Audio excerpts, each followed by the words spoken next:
When I was a 6-year-old girl, something happened to me that almost defined me. It affected me so much. It made me a believer in the paranormal, and that belief is extremely solid. So here's what happened, and you can tell me whether it was an alien, or a shadow person, or whatever. I was sleeping in my bed, and I woke up to see something sitting on my shelf in my closet. The closet was one of those ones with slatted double folding doors, ironically like the ones in E.T. I would normally have had them shut, and the light on so that it could shine out, like a nightlight, but it had burnt out. It's ironic because what I saw sitting there really took on the shape of a creature kind of like E.T. It had kind of the same shaped head and body. E.T. has such a unique body and head shape that I have to think now that I mention it, that it was a demon fucking with me because E.T. scared me, even though when I was younger, I was sure it was an alien. There was no doubt in my mind. But anyway, this shelf was really a desk. It had a very wide surface, and the creature sitting there was only about 2.5 feet tall. It was pitch black, and I could not make out any features. It was just facing me. I froze when I saw it, and the most intense, incredible fear I have ever experienced in my life washed over me like a bucket of ice water. It was fucking horrific to experience fear like that. I laid there for what felt like hours, but it was probably half an hour. I had tried covering my face with the sheets, but I would get so curious to see if it was still there so quickly. I'd wind up looking at it again and again. Still there every time. It was a creature in my closet. I figured it would disappear, but it just wouldn't. I wanted to get out of there, but the closet was on the same wall as my door, and this meant having to get closer to it in order to get out. But that's what I did, and working up the courage to do that took a very, very long time. When I finally made it out of the room, I tiptoed down the hall to my parents' bedroom and tried to wake my mom up. I don't get why she wouldn't wake up, it's really not like her, but she refused me, telling me to go back to bed. There is nothing there. I assured her there was a creature in my closet as many times as she would tolerate before she got really pissed. She said, "I am not getting up for this, Natalie," and that was it. I stood there by her bedside a long, long time after that. I remember my knees creaking as I stood there, still but swaying a little. I eventually laid down on her floor next to the bed, but it was undoable. I could not sleep at all, and the more and more time that passed, the more unbelievable the whole situation became.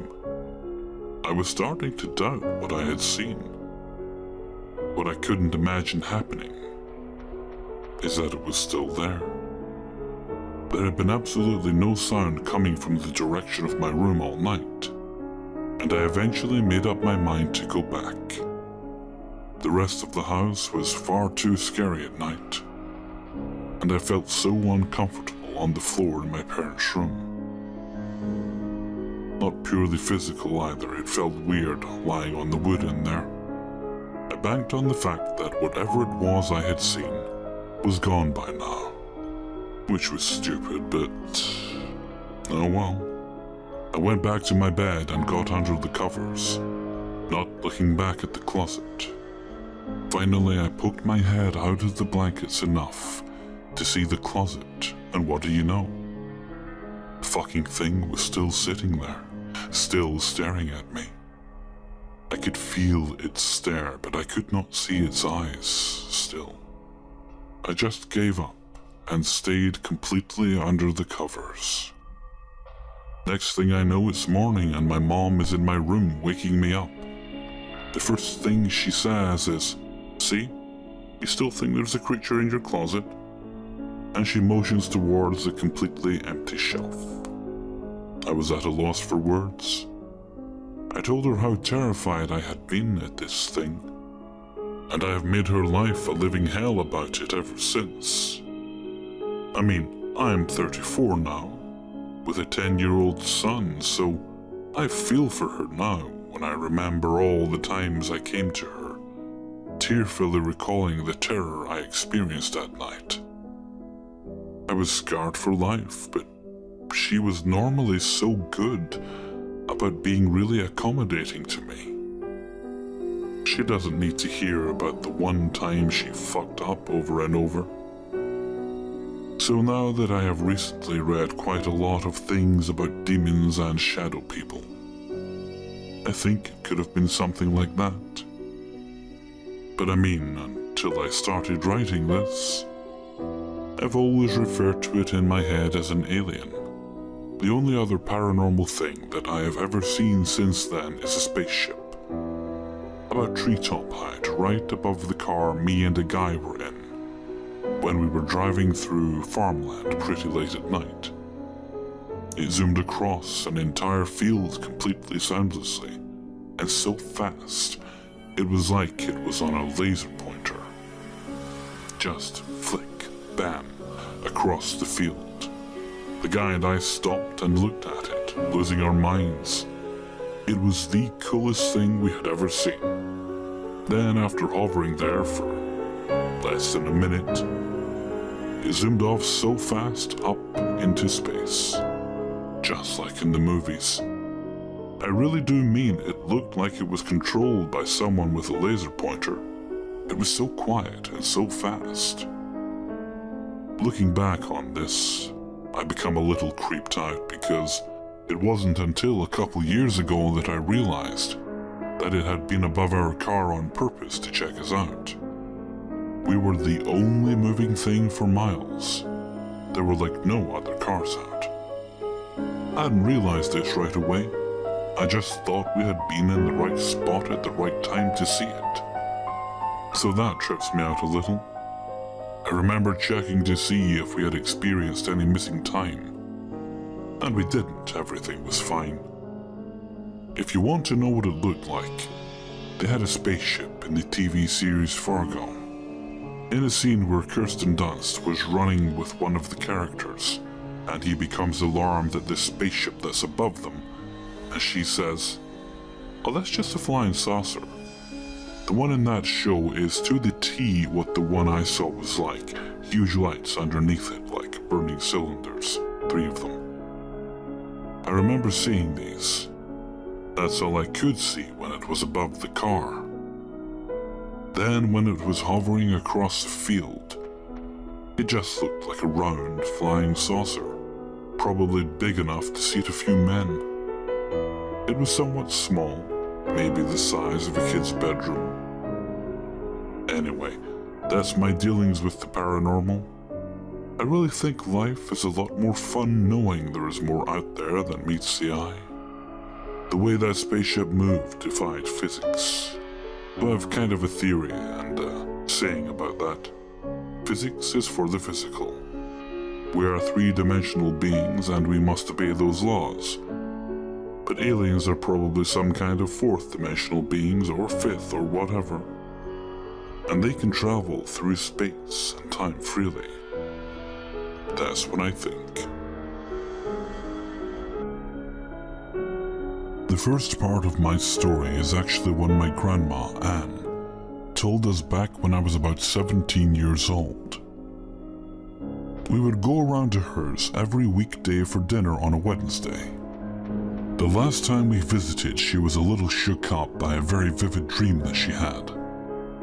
She had been woken up in the middle of the night, and she couldn't understand why, until she noticed an extremely bright light filling the bedroom. It didn't wake up my grandfather, who was fast asleep and had very advanced Alzheimer's.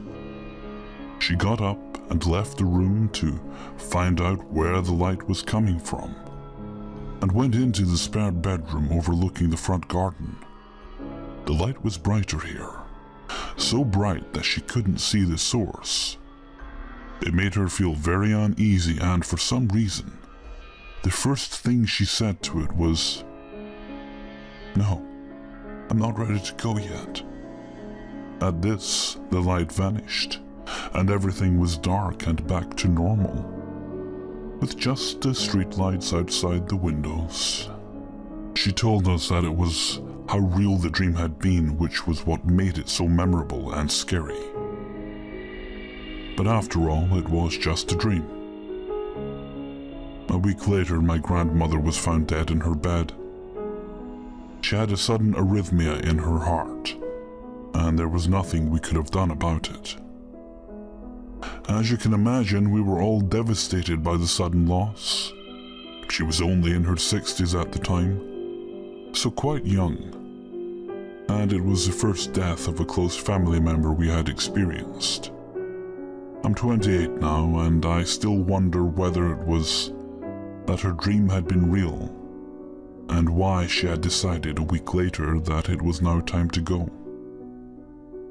A few days after her death, we were all distraught over our loss, and I had been crying before bed every night. I had finally gotten to sleep, and it being the middle of summer, I had my foot sticking out of the bedsheets to keep cool. I woke when I felt someone stroking my foot in a soothing sort of way. I thought it may be my mom, so I raised my head and looked down to the bottom of my bed. There I saw a completely black figure leaning over my bed. I couldn't make out any facial features, but I knew it wasn't my mom. This wasn't something I experienced a lot, so naturally I was terrified. And before I knew what I was doing, I dove under the covers and shut my eyes tight. After a while, and after I calmed down, I began to think, what if that was my grandma? After this, I did come back out of the covers and look around, but no one was there anymore, and I just went back to sleep. Part of me would like to think that it was all just a dream, but I know the feeling of a hand on my foot was real. And there was someone there, I just know it. But they haven't been back since, so maybe I scared them off with my reaction. The end to this story is one more dream that my grandma's younger sister had not long after the funeral. It was near the end of September that we had the funeral because the coroners had spent more time trying to prove that my grandfather had murdered my grandmother, rather than trying to find out what actually had killed her. Anyway, my sister and I were back at school, and my mom has suggested that we draw pictures and maybe write her a goodbye letter, since we hadn't got to say it in person, and this might help us grieve. I was quite good at art, and did a pencil drawing of a photograph of her at my mother's wedding, and wrote her a letter. My little sister did something similar, and we both put them in envelopes, so no one else could read them, as they were for Grandma only. My mom had our letters and my cousins placed in the coffin and buried with her. A few days after the funeral, my grandma's sister came to see us and told us about a dream she had where my grandma was sitting in her garden and reading through our letters with tears in her eyes. What made this especially strange was the fact that my aunt described each piece she had, including the drawing that I had done, which I know no one else would have seen. A few years later, my grandfather, who was now in a nursing home, had caught pneumonia. My mother stayed with him until the end. By this time, he hadn't known anyone's names or faces, for a good many years, including my grandmother's. My mom said that when she was with him, he was getting very agitated, probably from fever, and he was lying on his back and kept reaching up at the ceiling, saying, "Annie, Annie," over and over. Soon after that, he passed away. We like to think that she came back to look after him in the end. I hope my grandmother and my grandfather are now at peace together, despite what their loss did to my family. And I hope they visit me again someday. This is an ongoing situation, and it's really scaring me, so I would like to share it. Some of you may be familiar with the text game site Torn City. It's predominantly male gamers that play the game, so, as a female, it stands to reason that you can get some unwanted attention. So the girl players tend to stick together. When an American girl named Ashley started messaging me, it was nice, as we had a lot in common. And she was on my wavelength in the sense that the game was a sense of escape to us both. We married on the game, which basically means you share a property on the game. She was always trying to give me money on the game, which at first I put down to us being good friends and her trying to help me out. But I like to make my own money and be independent, so it started to annoy me. I recently moved in with my boyfriend, so didn't have internet for a while anyway. But when I finally did get online, she seemed furious with me that I hadn't told her, and that I was her wifey and she deserved to know. I was really taken aback, but chalked it up to her having a bad day, or something, and just stopped talking to her as much. Anyway, 3 days ago I got a message from a user I'd never spoken to before. He said that Ashley hadn't been active for 5 days. I checked, and this was correct, and I had to admit it was very unusual. But he seemed to think I should know where she was. When we spoke more, it came out that she told him we were in love, that I was going to be her real-life wife, and that she was going to pay a visit to the UK to see me very soon. Obviously, I'm quite unnerved by this, and this morning when I logged in, I had yet another message from another user asking where I was. When I spoke to him, his story was the same as the last.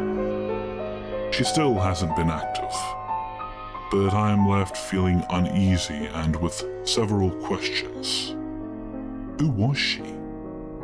Was she a fanaticist who genuinely thought there was something between us? My boyfriend seems to think she was actually a he all along. If so, I feel incredibly naive, as I really bought into her and genuinely saw her as a good friend. I've told the 2 users who came to me to not say anything to her if she does come back online, so I can try and get the answers I seek. This happened back in 1995 on July 28th. I was 14 at the time, and I still remember my father coming home, starting telling us what just happened. He had been down at a tank station. Back then, half the station belonged to a mechanic that my father knew, so he went into his shop to say hi. The owner asked, "Can you please talk to Jan? He's outside, and I think he's having a mental breakdown." My father hurried out.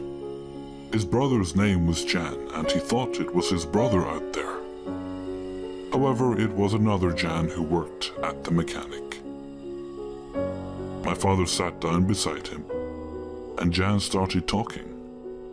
He had just been out, testing a car he had repaired, when he came by a car accident. The man who had been driving had come out of the car. The car was in flames and a woman was screaming from the back seat.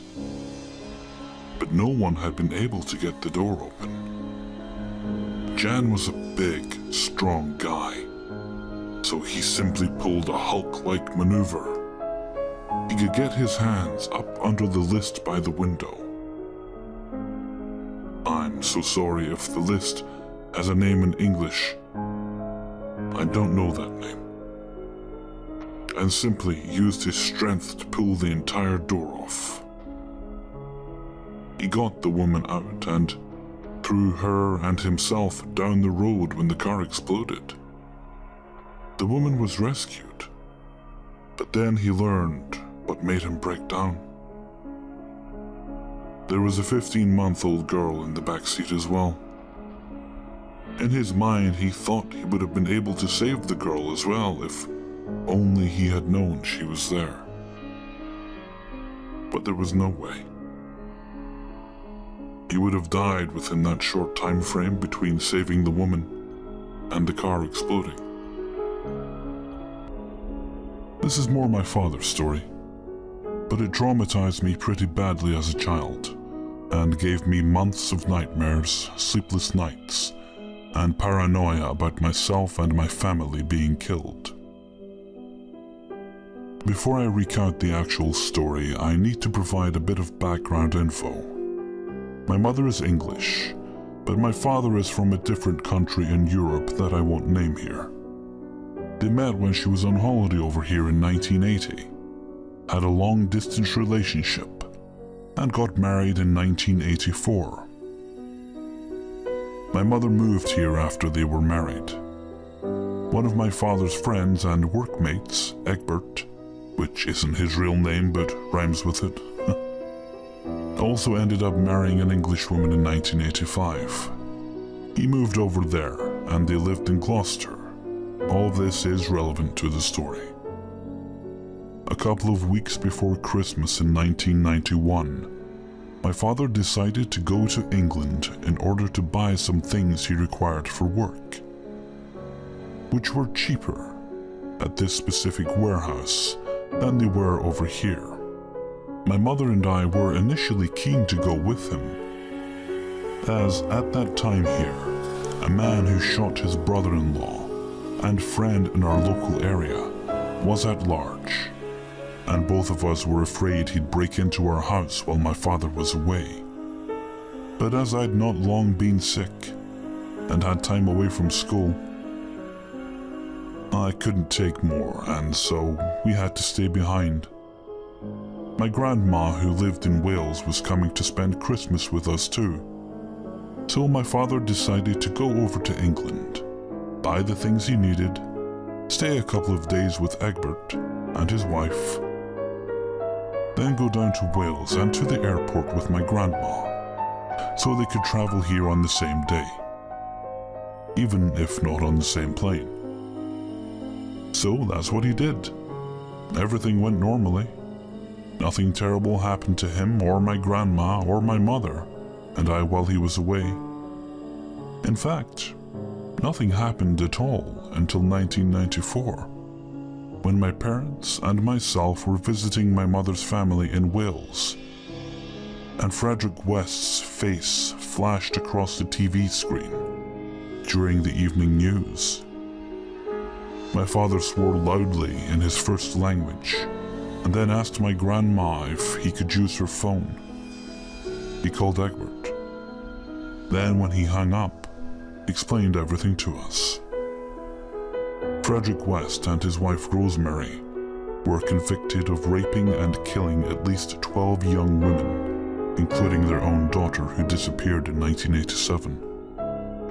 The majority of their murders occurred between May 1973 and August 1979, in their homes at 25 Midland Road and later 25 Cromwell Street in Gloucester, with many bodies buried at or near these homes. There were also Egbert's neighbours from across the road. On my father's final night in Gloucester back in December 1991, he and Egbert had been going out for something to eat, and on their way out, met Frederick in the street. He was going for a pint at a nearby public house. My father and Egbert wound up having a drink with Frederick before they went to eat at a nearby restaurant. So Egbert and his wife had been living across the street from two of England's most infamous murderers. Egbert was on friendly terms with him. His wife often did cleaning jobs around neighbors' homes. One of the houses she did cleaning at was 25 Cromwell Street. I shudder to think what could have happened to her being in that house, and it gives me chills to this day when I remember how we almost went with my father. Would Frederick have tried to do something to me if I'd been there? I was just a child at the time, and it terrifies me to even imagine what might have gone through his head if I had been with my father. Another thing that scares me to this day about all this is how this guy seemed completely normal to Egbert for all those years. Even the time he raped, killed, and buried his own teenage daughter under the patio of his house. My father too said though he only spoke to him very briefly, Frederick didn't come across as menacing at all.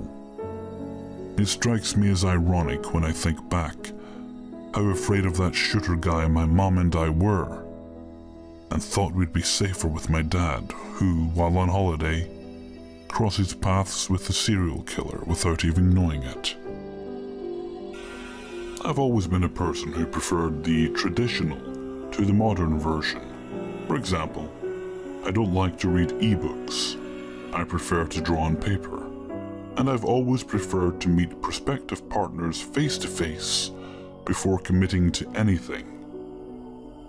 I've had some really great relationships this way. Of course, with the advent of the dating app and all that, it's sometimes a lot easier to meet people online and make the connection there. I can respect that. I took advantage of it, in fact. A few months ago, after a difficult semi-breakup, I say semi because my girlfriend at the time was not sure if she wanted to split from me or if she wanted to stay together. Some things had grown quite complicated in her family life. In retrospect, I understand she decided to exclude me from her life for a few months, to exclude me from the fantastic drama that was going on among her family. I won't get into that, but it hurt at the time. Because as far as I knew, she had just fallen out of love with me. I thought I was going to marry this girl. We'd been together for coming up on 40 years when we split. Some of you who have had breakups like that know the apartment turns into a yawning cavern when the other person is gone. I washed every single sheet and pillowcase in the house after she left, and I could still smell her on them a month later. Like any heartbroken moron, I decided the best thing for my severely broken heart was a rebound. Meeting my next boyfriend or girlfriend through friends or friends of friends seemed too much of an effort for the simple emotional validation I was looking for. So I made a Tinder. Classy way to fix a heart, right? What can I say? Life isn't a Disney movie and we gotta repair what we can with what we've got. This encounter actually did something for my confidence.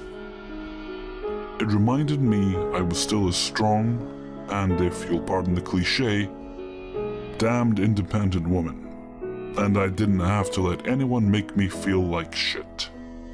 I went out on the first few dates that were nice, but went nowhere. 2 of them with guys, another with a girl that turned out to be the cousin of an ex, which was all kinds of awkward. That last encounter put me off Tinder for a few weeks, but loneliness caught up with me, in the way that the voracious bastard will.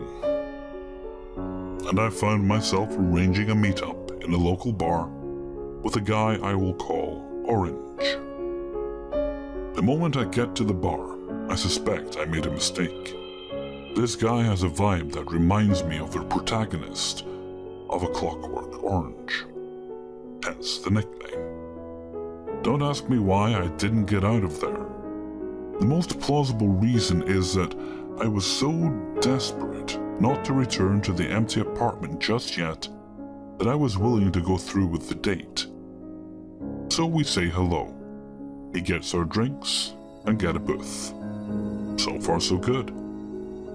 We start to small talk. He wants to know what I do for a living. Now, having acute social anxiety and paranoia means that even though I manage my issues, I do tend to be a bit coy and secretive around strangers. I give him a very vague answer when he asked this. Here was where the first sign of trouble rears its head.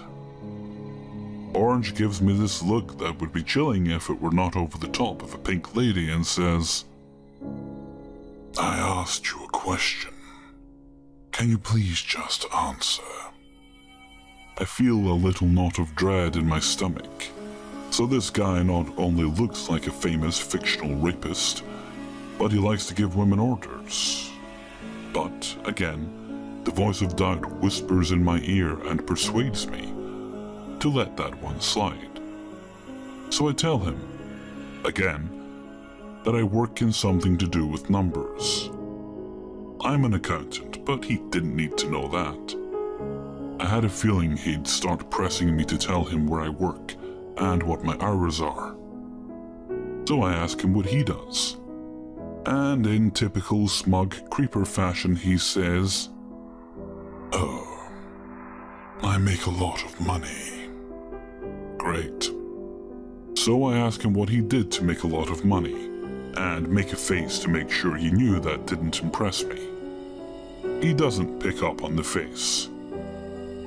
I also travel a lot. I was in Rome last month. My bullshitometer is lighting up. Call it a bad mood, and me, by extension, a terrible person for doing this. But I decide if I'm going to get a nice date out of this guy, then I'm at least going to get some entertainment. Empty apartment. Broken heart. I figure the dating app gods had turned their backs on me. But the god of annoying men had decided to drop one of their finer pieces in my lap to give me a little laugh. Boy, was I wrong. He was not here for a laugh.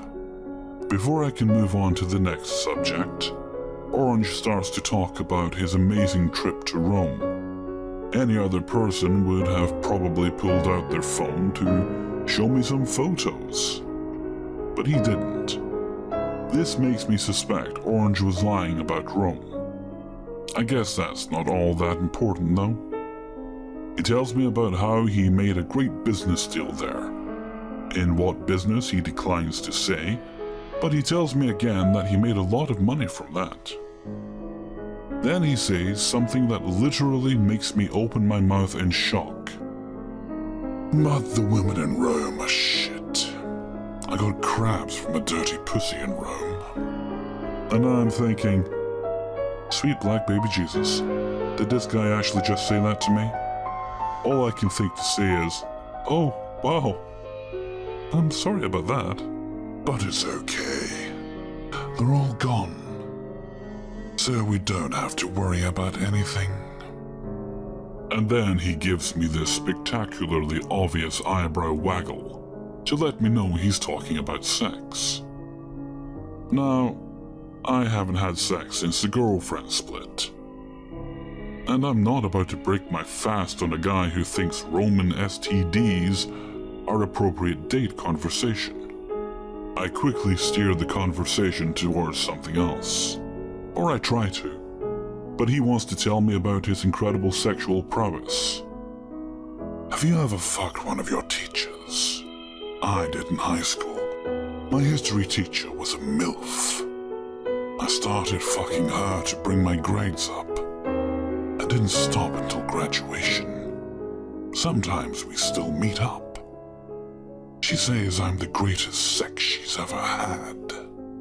Good for her, I say, wondering how much worse this can get, with a kind of evil glee. This beats the hell out of eating ice cream for comfort, even if it is disgusting. I bet you've been with older men. He leans across the table and tries to take my hand. I snatch my hand out of the way and pretend I'm scratching my arm. Not really my thing, I say. But your profile said you were bi. You've had girlfriends, right?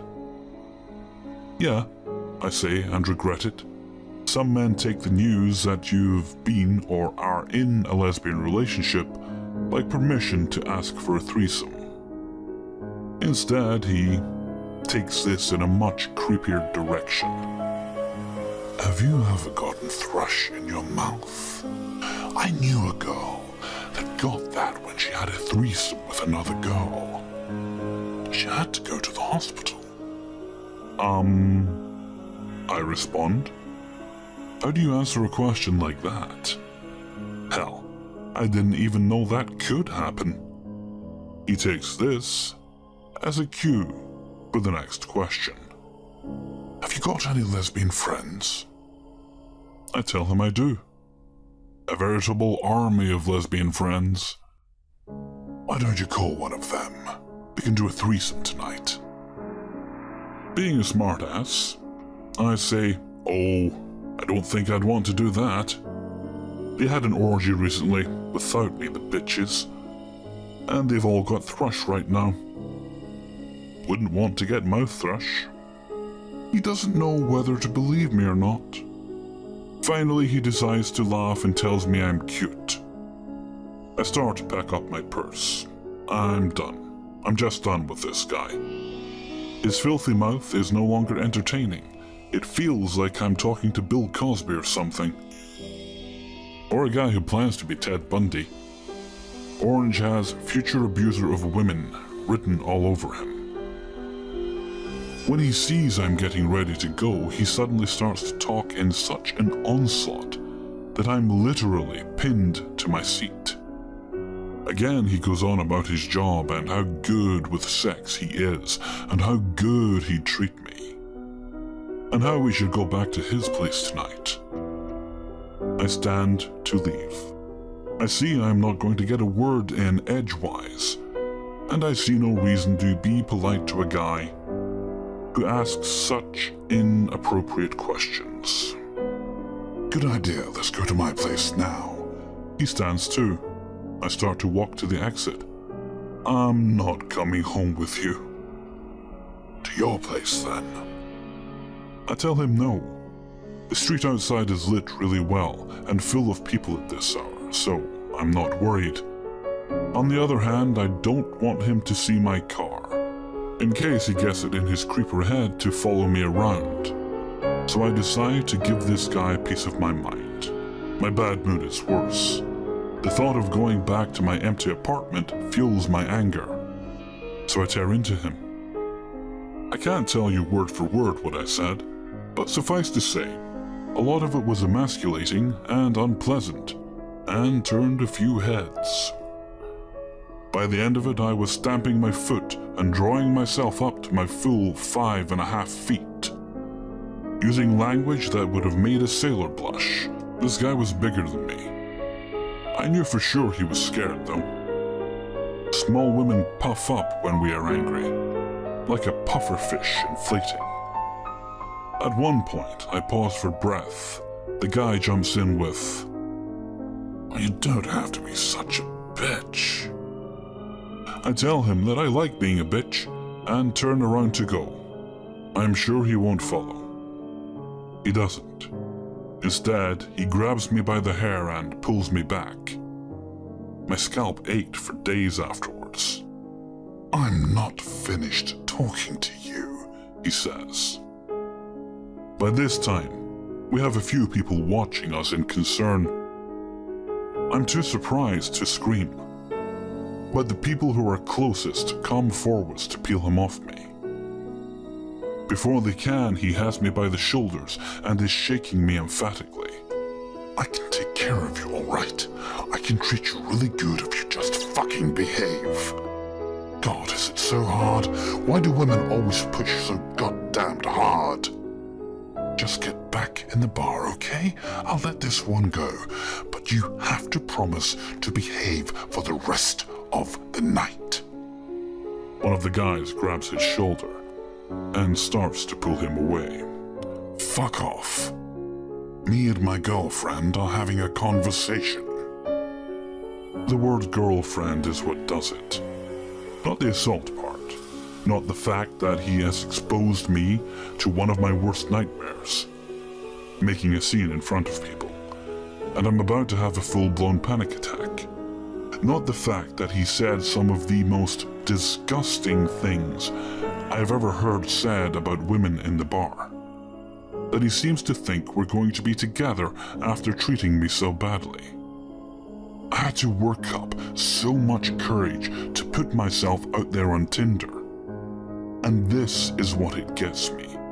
A creep claiming me as his girlfriend, after he has literally stopped me from leaving by grabbing my hair.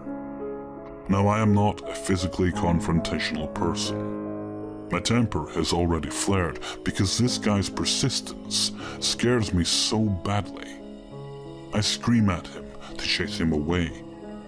I'm like a cornered animal, but still vulnerable.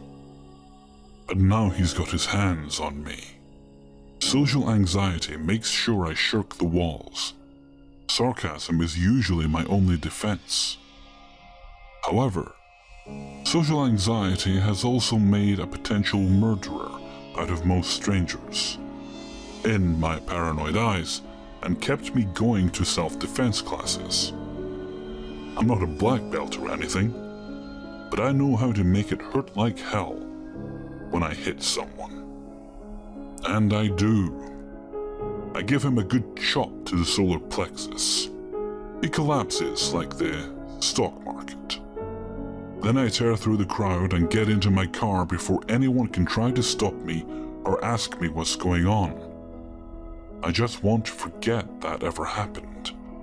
I drive to the parking lot of a diner I go to a lot, where I know it's safe, and delete my Tinder.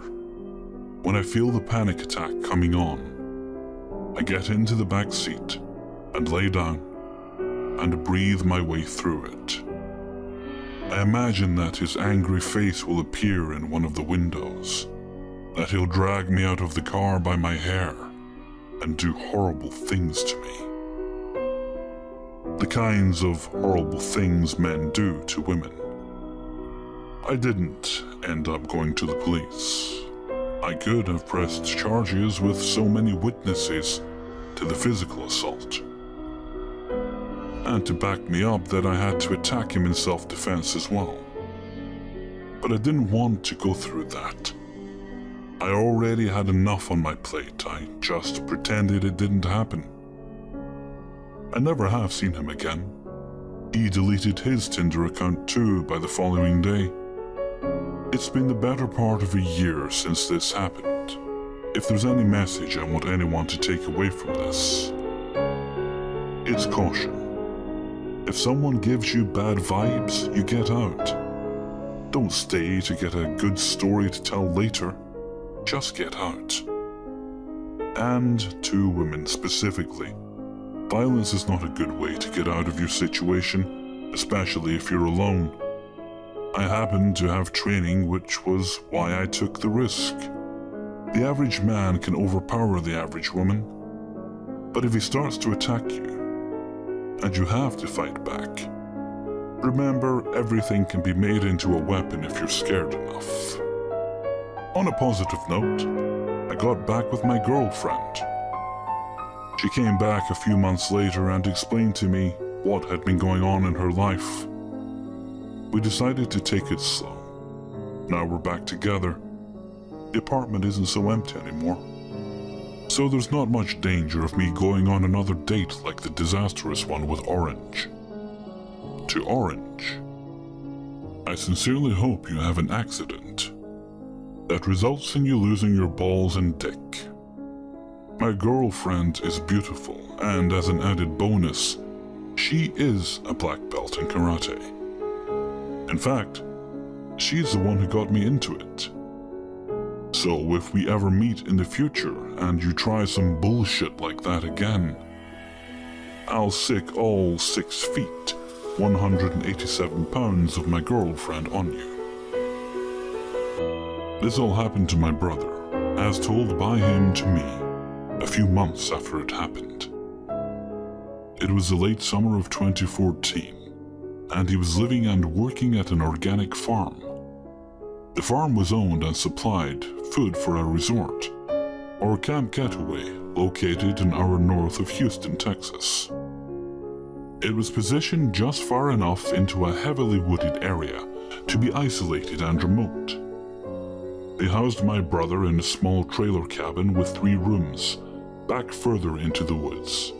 His girlfriend at the time, for anonymity's sake, let's call her Jody, would come and visit my brother for days at a time. She was living in Houston proper, and it wasn't too far a drive for her. I later found out they were having a very rough patch, and Jody had, without my brother's knowledge, performed some crude Wiccan spells to keep them together.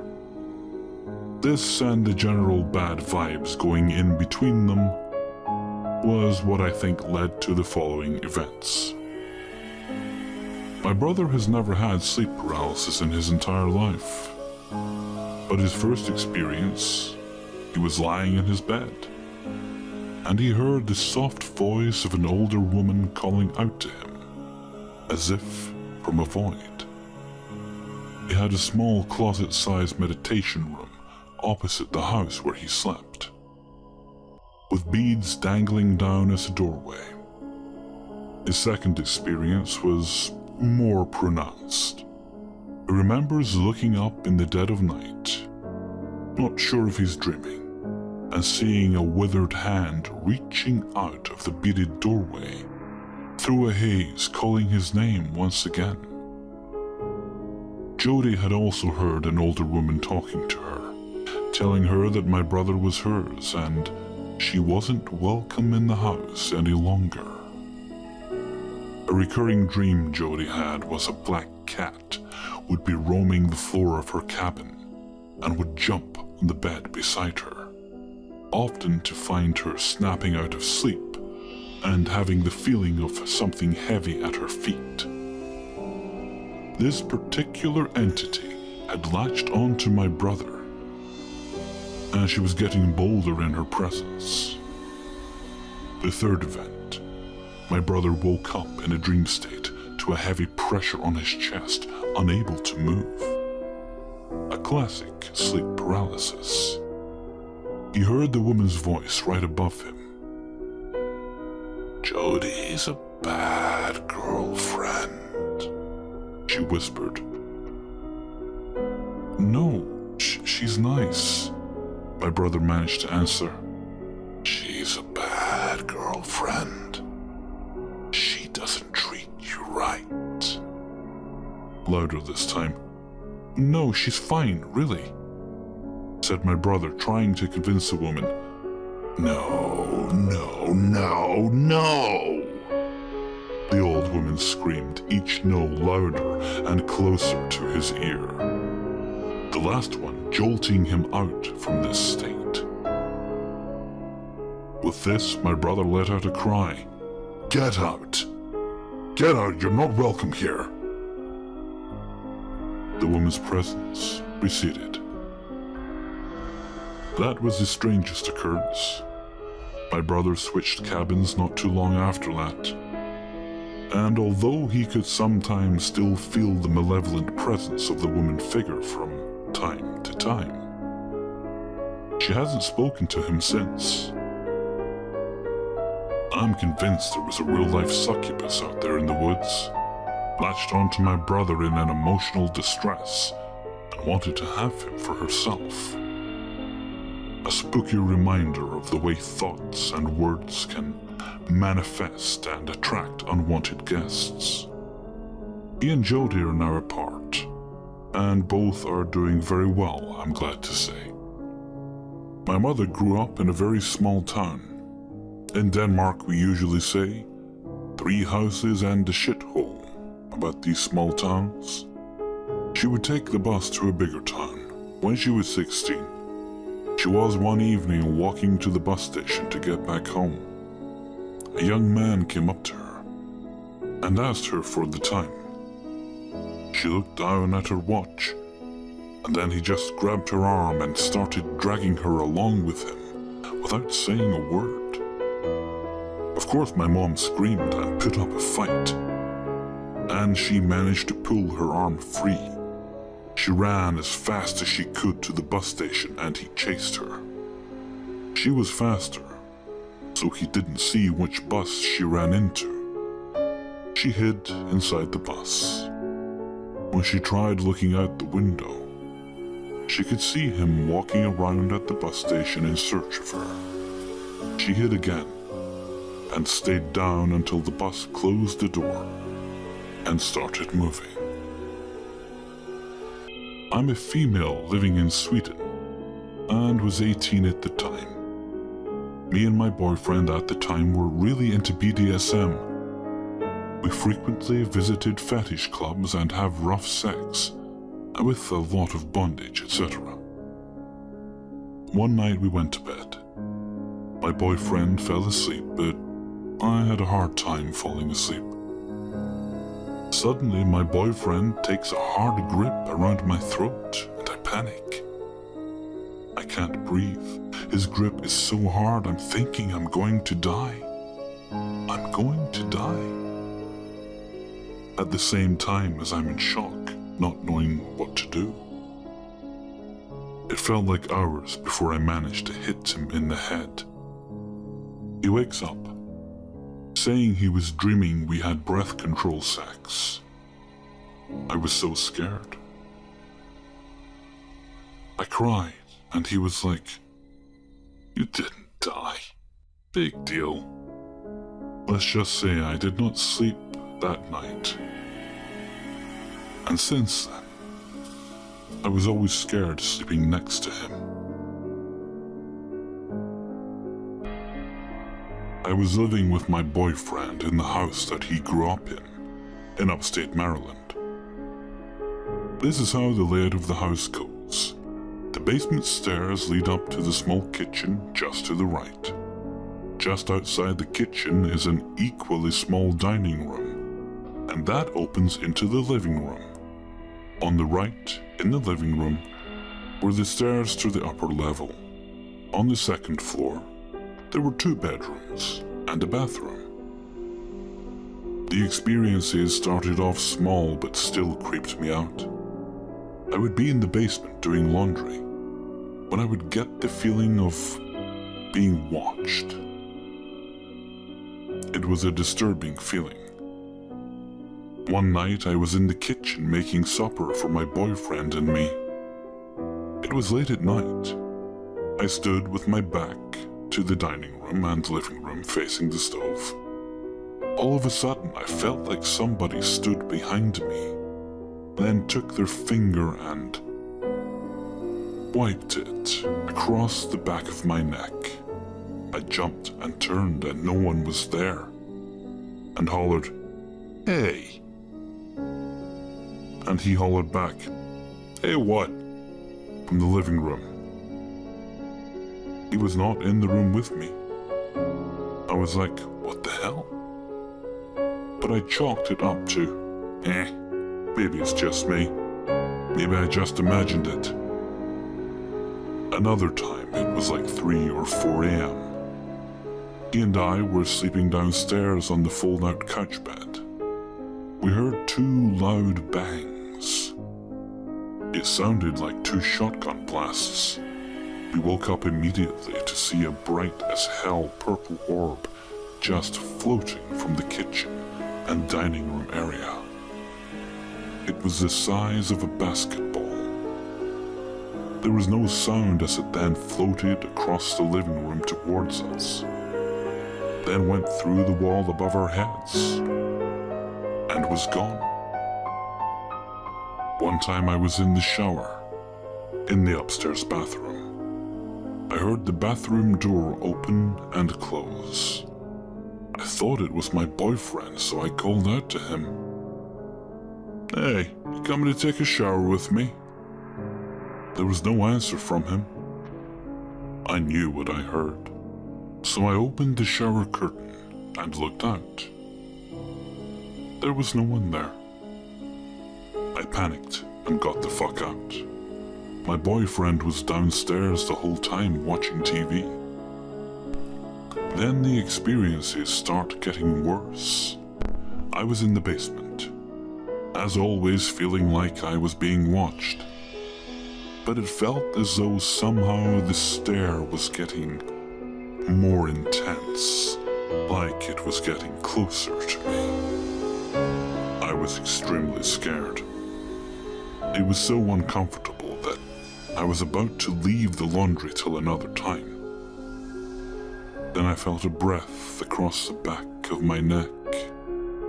So I headed for the stairs, but I felt certain that something was following me. Then I ran up the stairs to the kitchen and through the dining room and the living room to the stairs that led to the upper level of the house. Menacing isn't a good enough definition to describe the sensation coming from whatever it was that was following me. It felt malevolent, like it meant to do me harm. I looked back. There stood a dark shadow in the shape of a big man. There were no lights on in the kitchen, dining room, or living room. This thing was darker than the dark surrounding it. Its feet were at least a foot off of the ground. But it's the way it was moving that terrified me to my very core. Its arms and legs were twisting and turning. It did not move smoothly like in fluid movements. It moved in a jerky yet rhythmic way, bending back and forth at odd angles.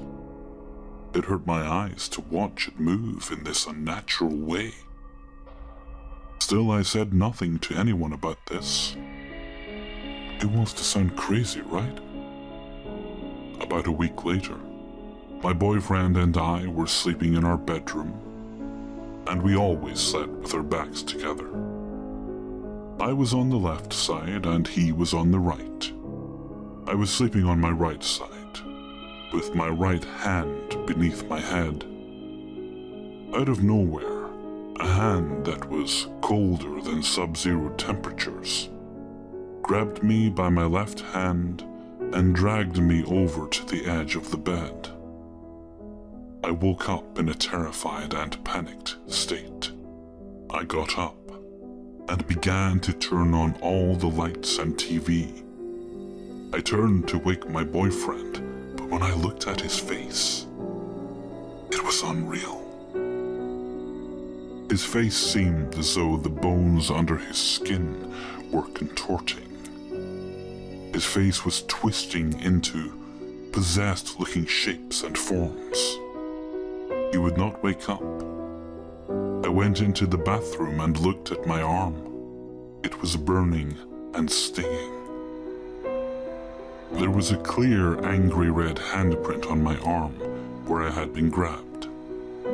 I went back into the bedroom and tried to wake him up again. This time he did wake up. I finally told him of all my experiences.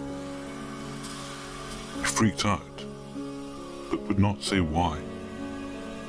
His mom came to visit the next day.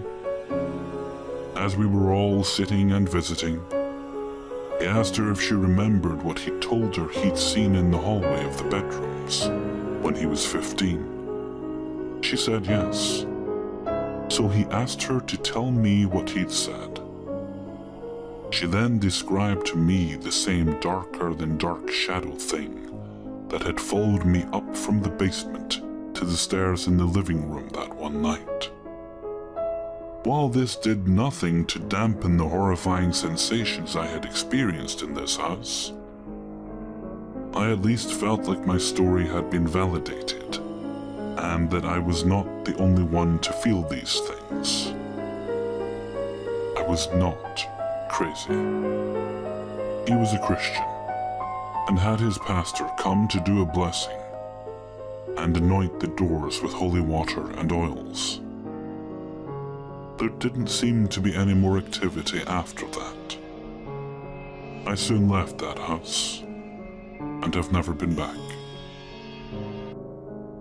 I'm female, 4'11" in height, and I believe the fact that my parents raised me like they did saved my life one day. My dad was a lieutenant at a prison, and he was a Marine, and he is what many consider paranoid, but to me, I think he's being smart. He deals with the worst human beings alive on a daily basis. He knows what they all did to be in there, and he will do anything to make sure we are not victims to people like them. My mom is no slouch either in the protecting your family department. She worked at a state job and would sometimes get mailed things like tongues as evidence to some crime. So she knows what's really up. I grew up on kind of a short leash, by the way. But hey, it's understandable. So many people I have known don't seem to have any sense of the danger they are actually in by not knowing what is going on around them. When I was about 27, I was living in a neighborhood that was sketchy. But it was a gated apartment, which made me feel safe. I was driving home with my then 3-year-old son, and from down the street a ways, I noticed a guy jump over the fence to my apartments. No huge deal there, but I took note of his appearance and drove into the parking lot as he disappeared behind one of the buildings. I got my son out of the car and told him to stay very quiet and stay right next to me. I didn't really think anything was going to happen at all, but I had to do what I had to do. I was in protective mode. I walked carefully from the parking lot to the first building and stopped. I scanned the complex for him and saw no one. I then walked as quickly to the stairs that led to my apartment. I scanned for him as we made our way up the stairs, just in case he was up there on the landing, but he wasn't. To give you a clear picture, there are stairs that lead up in between 2 separate buildings, and 2 doors to 2 apartments on each side. It's pretty cool. People hang out up there and just talk, or the kids play. It's covered, carpeted, and really nice. So I had my son walk with me up the stairs, and when I saw that there was no one up there, I got us to the door pretty fast, looking behind me several times as we approached the door. Mine was the furthest one on the left. I already had my key in my hand, ready to go in the lock. I want to stress again that I figured I was being silly, but it's the way I prefer to conduct myself, as if the worst could happen. I mean, most people probably wouldn't have been on alert about this guy. He was probably just trying to see a friend or something.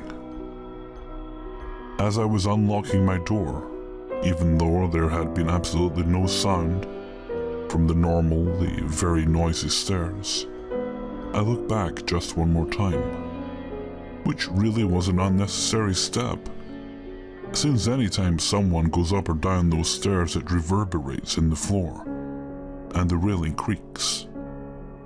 But I look back anyway. I see the guy's bald, dark head at the stairs. He was halfway up them and looking right at me. He had snuck up them so carefully that the stairs didn't make a sound, and I didn't feel the floor vibrate. He was sneaking up on me and my son. Then that moment came, the one you have played out in your head a million times, but doubted that it would ever actually happen. He charged. I got my key in and out, opened the door, basically threw my boy in, and jumped inside as this fucker was crossing the 20 feet or so between us, and locked the metal screen storm door just as this guy's hand came for the handle. I shut the solid wood inside the door and looked at him through the peephole, and he moved away from my door a couple feet and was looking over my railing that my door and the door across from me butts up against, with a view of the street below. As if he came up there just to gaze down from there like, "Hey, I was trying to attack you and your boy, but wow, my. This really is a lovely and interesting view you have up here." I wanted to yell at him and to open up the wood door and talk all the shit in the world. There's no getting past that metal outside door. But I thought better of it because I wanted to be forgettable above all else, so he would not think of me ever again. But I was so fucking mad. He left quickly after that. So here's why I think the way my dad raised me saved me that day. That seemingly unnecessary glance back as I was unlocking my door. 9 out of 10 people would have been happy to unlock their door without that glance back, or even being on point at all for that matter. But not this one. I got that from my father, and it saved us from whatever that piece of shit was trying to do. I've always wondered what exactly that is, by the way. What was this dude in a white wife-beater with a beer belly planning to do to me that would involve my son? He was coming after a woman with a 3-year-old boy. What was he planning to do with him? Part of me wishes so badly that I knew, but part of me is thankful that I don't. That was the creepiest part of the whole thing, the fact that he was going to come at me while I was with my little boy. I have moved out of that neighborhood and have never had anything like that happen since. So I'm glad to report that this story has a happy ending. Make careful decisions and stay paranoid. It could save your life. The following story happened to me when I was about 12 years old. I grew up in a large farmhouse and had a large family consisting of 6 kids, 2 parents, and a Saint Bernard. As you can imagine, our house could be pretty hectic sometimes. Normally, all the kids had their own rooms to sleep in. Anytime we had guests over at our house, however, one of the kids would be forced to give up their bedroom. On this particular weekend, my uncle and aunt were staying at our house, so my brother and I were the first ones to have to sacrifice the comfort of our bed and be forced to sleep on the couch. My brother decides 2 people on one couch is going to be too crowded and opts for the floor of the spare bedroom, which doesn't actually have a bed in it. The couch I'm sleeping on is in the biggest room in the house, which pretty much connects to all other rooms on the first floor. I fall asleep pretty quickly and without incident. It's around 1 to 2 a.m. when I wake up, having to go to the bathroom. Now the bathroom is behind a door in the side of a hall which leads to a very dark and very creepy basement. Sorry if that's confusing, but basically, in order to get to the basement, you have to go down a hallway beside the bathroom. So I go to the bathroom.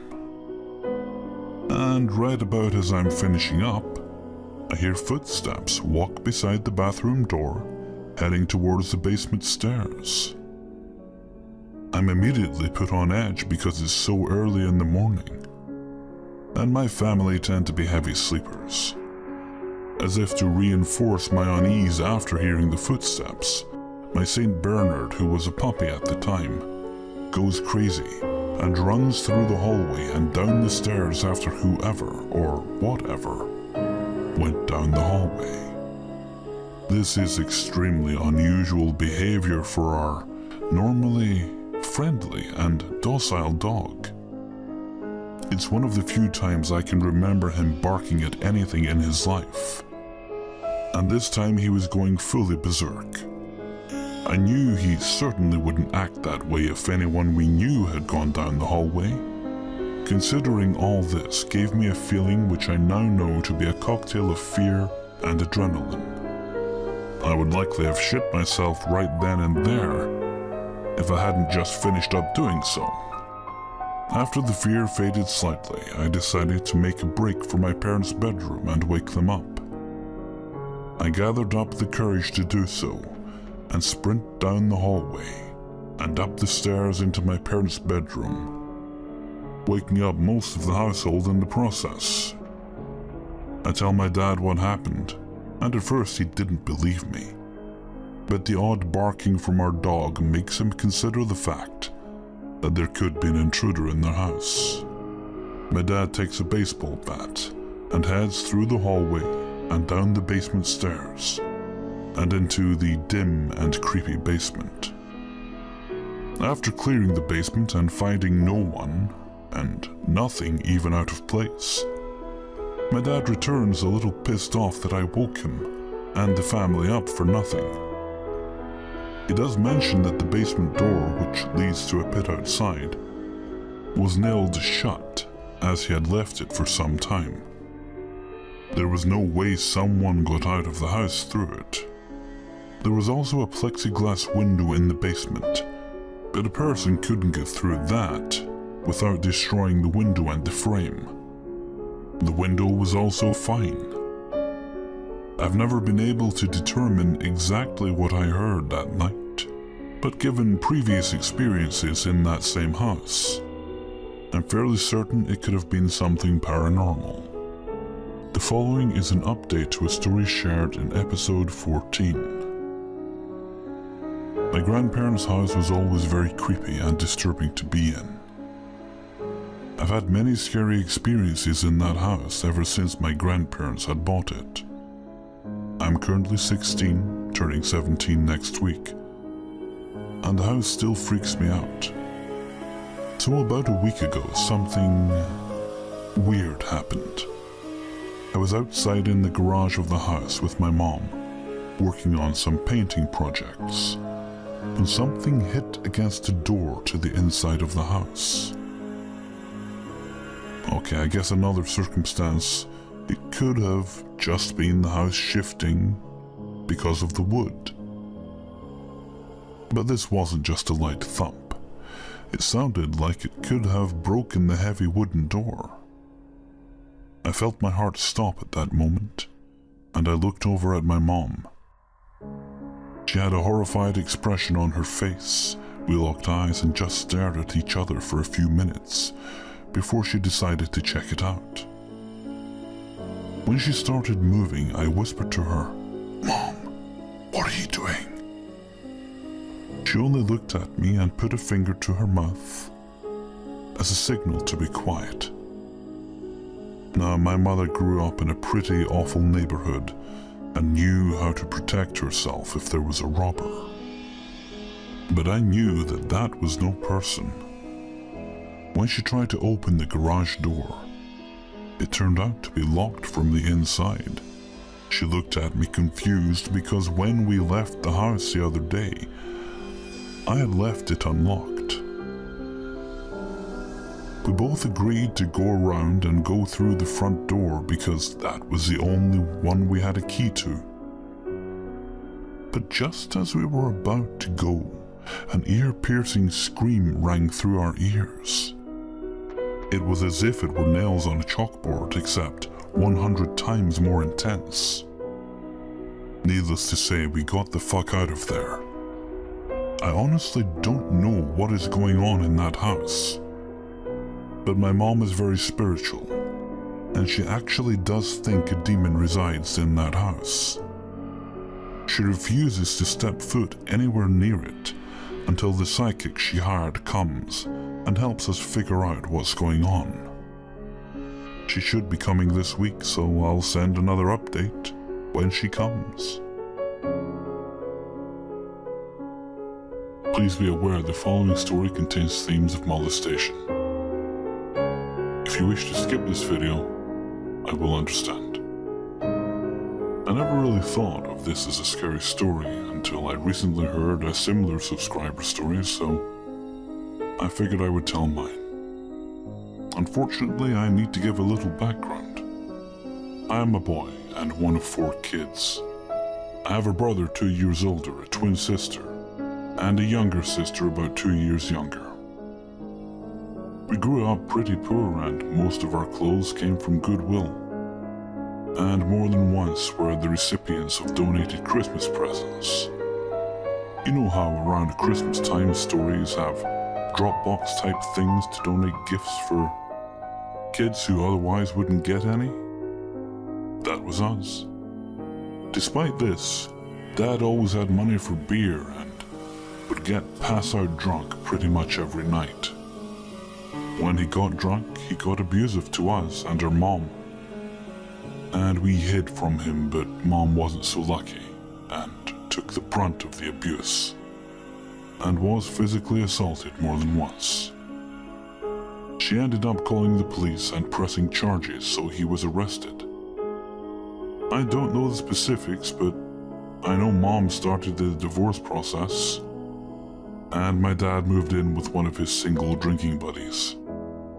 For a couple of months after that, every time we saw our dad was under supervision, either with a police officer present or just some person we didn't know, who I now guess was probably a Child Protective Services agent or something like that. Things actually seemed better.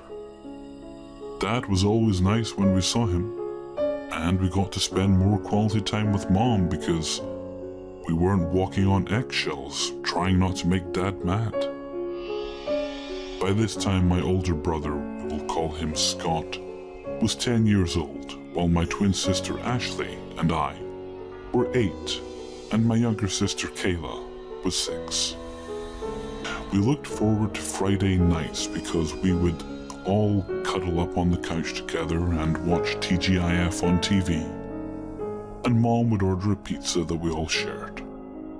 We were always latchkey kids, where we would get off the school bus and let ourselves into the house, and just take care of ourselves for an hour or 2 until Mom or Dad, later just Mom, would get home from work.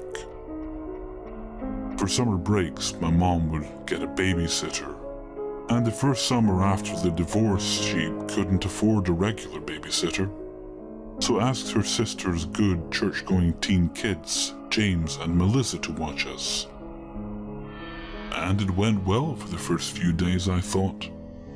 But at one point, James got mad at Melissa and called her the B word, and Melissa told her mom, and their mom decided we were a bad influence on her kids, who never cussed, so they were no longer allowed to babysit us. This is where the real story starts. So, my mom ends up contacting the only other person she knows who might be available and is old enough to watch us, her other sister's 16-year-old son. We will call him John. He agrees to babysit us for next to nothing and starts watching us. He immediately started bullying me. On one occasion, while I had just recently woken up and was still just wearing tighty-whities and playing with an action figure, he took one of my toys and threw it in the backyard. I went to retrieve it, and he locked me outside nearly naked for over an hour. This type of behavior was the norm for how he treated me, until one day he said he would be nicer to me if I did something for him. I agreed, and he took me into the bathroom. I guess the technical term for what he did is he sodomized me. When he finished, he just said, "Remember, this is our little secret. If you tell anyone, I can't give you special treatment anymore." After that, he let me have first pick on what show we watched or what game we played, but he still continued to take me into the bathroom. Usually once, but sometimes twice a day to do our little secret. I remember knowing it was weird, but I didn't really know that it was wrong. I remember asking him once if he peed while he was doing it because it felt wet afterward. And to my young mind, pee was the only thing that comes out of that. This continued until the end of the summer when we no longer needed a babysitter because school was starting back and we could just go back to being latchkey kids. He stayed the night at our house once a month or so later, and he did it again. He asked me to do more, but I refused. After that, neither of us said anything about it to each other, and I never told anyone for a long time. I had a little bit of confusion a few years later, and I knew what happened was wrong, but I still saw him regularly, though he had moved a couple hours away, so it was usually only a couple times a year. And one of the times our families got together, my grandpa was getting used to his four-wheeler and was matching up teens with kids and letting the teens take the younger ones on a ride. I was around 11 by then, I think, so I was still considered one of the little kids, and sure enough, I was paired up with John. At that point, I didn't like it because I remembered what he did, and by then, I knew it was wrong of him to do that to me. But we went on our ride and were having a good time. But he tried to go up a steep hill that ended up being too steep, and we were falling. It felt like slow motion because we were definitely already falling backwards. But he was able to reach back, grab me, who was riding behind him, and throw me off to the side. I hit my head and had a slight headache, but was otherwise fine. John was not so lucky.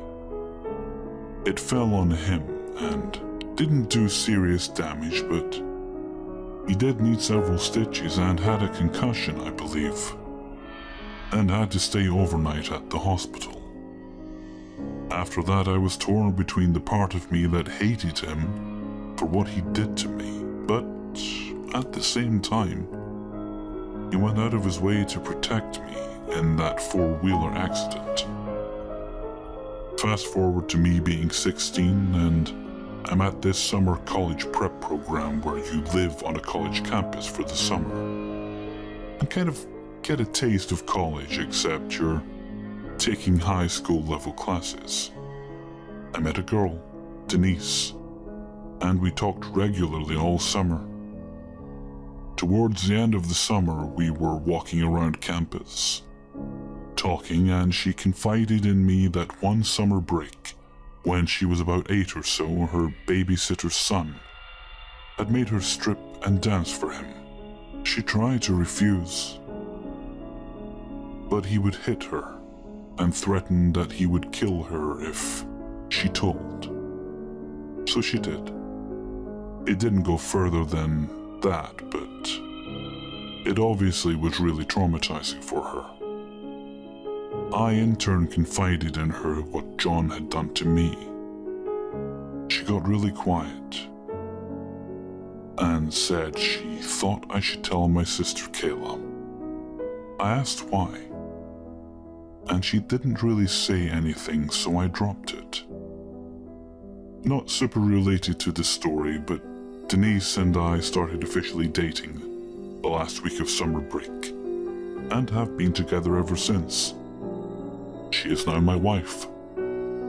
About a year after Denise told me I should tell my sister Kayla about it, I found myself in a situation alone with her. So I did. And it turned out that John did most of the same things to her that he did to me. We slightly discussed telling people, but she was strongly against it, so we didn't. I feel really bad about it now, but I never really thought to ask my older brother Scott or twin sister Ashley about it until I was 21. And I was talking to my wife about it, and she mentioned that if it happened to me and Kayla, it could have happened to my other siblings as well. I first asked my sister Ashley if anything like that had ever happened to her, and her response was, "Did my boyfriend tell you?" So, yeah, he did it to her too, and we didn't know. My sister Kayla at this time was away at college, but me and Ashley lived near Scott, so we went over and talked to him about it. Turned out that John had tried that with him, but he knew it was a big no-no and shot him down. Part of me blamed him for knowing better, but not telling anyone, but then again he didn't know that John was abusing us, so it wasn't really his fault, and I quickly got over it. The next time the four of us were together, we talked about it, and whether or not we should tell people, because who knows who else he might do it to. And he had a young daughter by then, and drove a school bus for a living. None of us really wanted to go to the police or anything. I think we, or those of us that wanted to, just wanted to tell our mom and kind of let it go from there where it will. Ashley strongly wanted to tell our mom. Kayla strongly wanted to keep it to ourselves. And I was leaning towards telling our mom until Kayla made the argument that if we told our mom about us, she would find out about Kayla too, or at least likely ask her if it happened to her. And she would have to admit it or lie, and it wouldn't be fair to put her in that situation. So I ended up telling Ashley that if she wanted to tell our mom, I wouldn't stop her, and would go with her if she wanted. But otherwise I thought we should keep it to ourselves, so as not to draw Kayla into it against her wishes. So we ended up not telling. And that is pretty much the end of it. I still kind of want to tell, but at the same time, it has been 20 years now since it happened, and he was just 16. If his wife or employer found out, it is likely his entire life would fall apart if we told. And I would feel bad about that. Really, I just wish I had told when I was younger. But it is too late for that now, obviously. We still see each other once every few years because John lives near my grandma and basically comes over for every meal he isn't at work to get some of my grandma's old-fashioned homemade cooking. So it is nearly impossible to visit her without seeing him. Now I have a young daughter, and we have only visited once since then, when she was a young baby. I brought my gun with me. I have a concealed carry permit, and carry pretty much any time it is allowed. And I think he could tell from the look on my face I would shoot him if he so much as laid a finger on her, because he was probably the only one in the whole house who didn't hold her. So I guess I will say I wish I never had to meet you again, but since you are family, it is impossible not to see you without avoiding other family members that I love.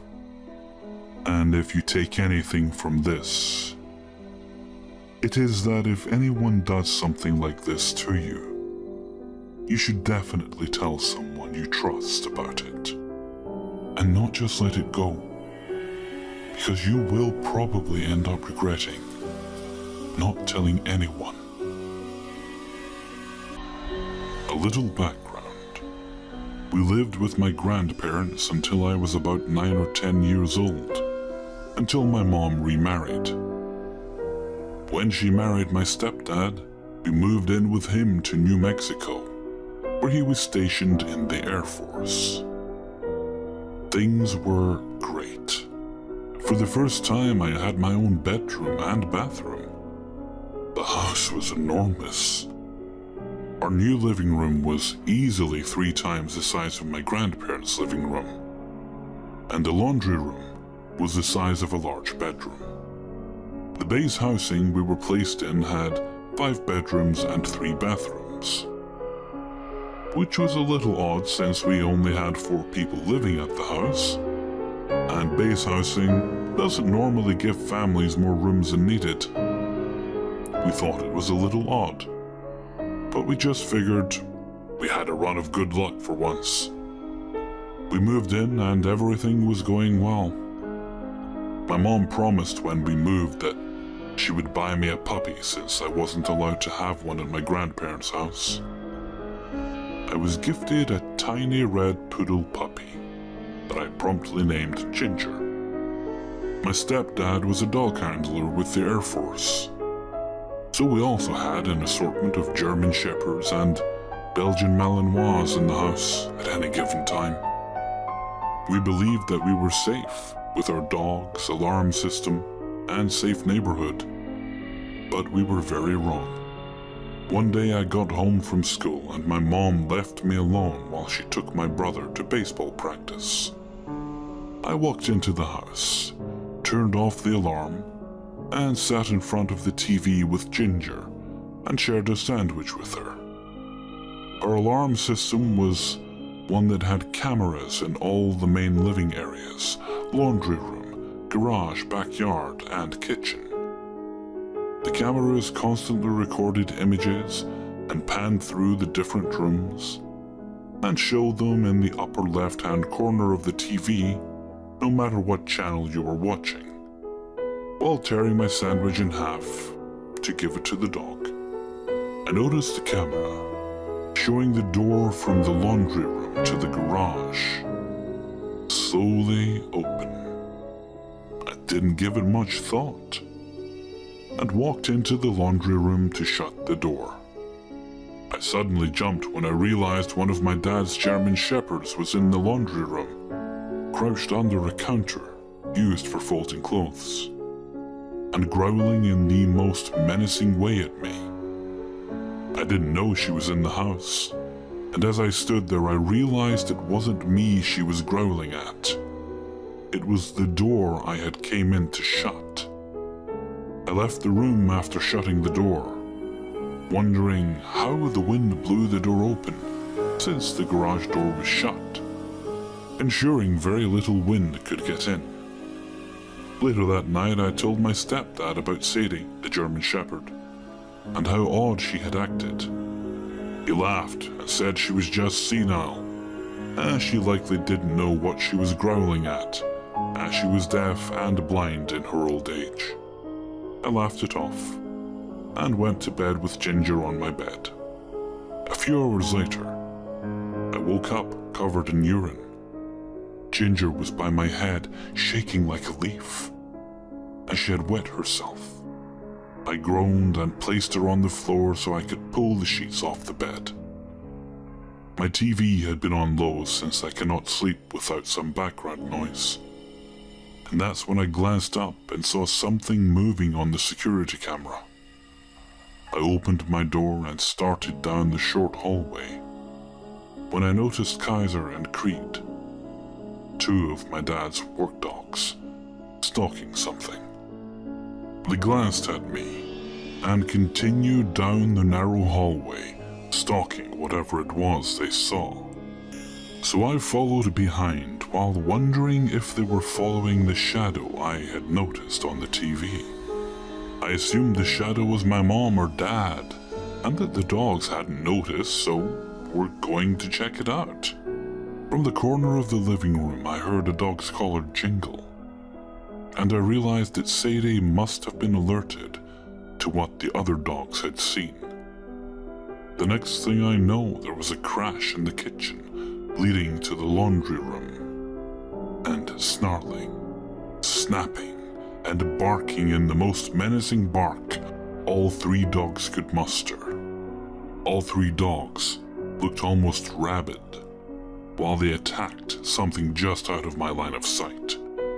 I flipped the light on and realized the door to the garage was open once again, and there was a small amount of blood on the door frame.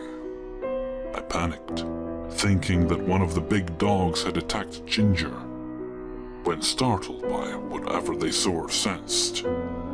My mom and dad bolted into the laundry room, looking for the source of the commotion. My dad noticed the blood and immediately began checking each dog to see who had been injured, but none of them had any cuts or bites on them. I ran to look for Ginger, and she was still in my room, hiding under the bed, and had never been in the laundry room, so it wasn't her blood. We never learned where the blood on the doorframe came from, but it wasn't from any of us. Later, I learned that the man that had previously lived in the home had committed suicide by hanging himself from the metal beam of the garage door. Apparently, when his wife found him, he had deep scratches on his face and neck from trying to claw at the rope used to hang himself with. He must have panicked and tried to loosen the rope before eventually dying from his injuries. There were a few families that had moved into our house before us, but moved out a couple weeks later when they began to experience strange things in the laundry room garage. When we moved into the house, they had made a point not to tell us what had happened, fearing we would leave. The death in the house was the only reason we were able to get such a large home. No one else wanted it. We had numerous similar experiences in the months following. Drawers in the laundry room would mysteriously open. The video alarm system would get stuck on the image of the laundry room while panning through rooms. And the dogs eventually had to be placed on Prozac because of how agitated they had become. These dogs each weighed over 120 pounds, had extensive Schutzhund attack training, and had done tours in Kuwait, Afghanistan, Iraq, where they were placed in constant danger due to the ongoing wars. They never became depressed or anxious until we moved into that house. Once Sadie died, Kaiser and Creed were medically retired and became our beloved pets. My dad was moving his car out of the garage one morning before work, when suddenly the door came crashing down and destroyed the car. My dad survived the incident only because he had got out of the car to kick a couple of dog toys out of the way, so he wouldn't run them over. The door would have killed him had he been in the car. And when the garage door company came to look at the door, they couldn't find a reason for why it fell. The chain rollers and locking mechanism were intact, and they couldn't determine what caused it to suddenly give. We moved within 6 months and never had issues once we left. I'm not one to believe in paranormal stories or ghosts, but once this happened, I became a believer and know that there is something more to the world than just the things we can see.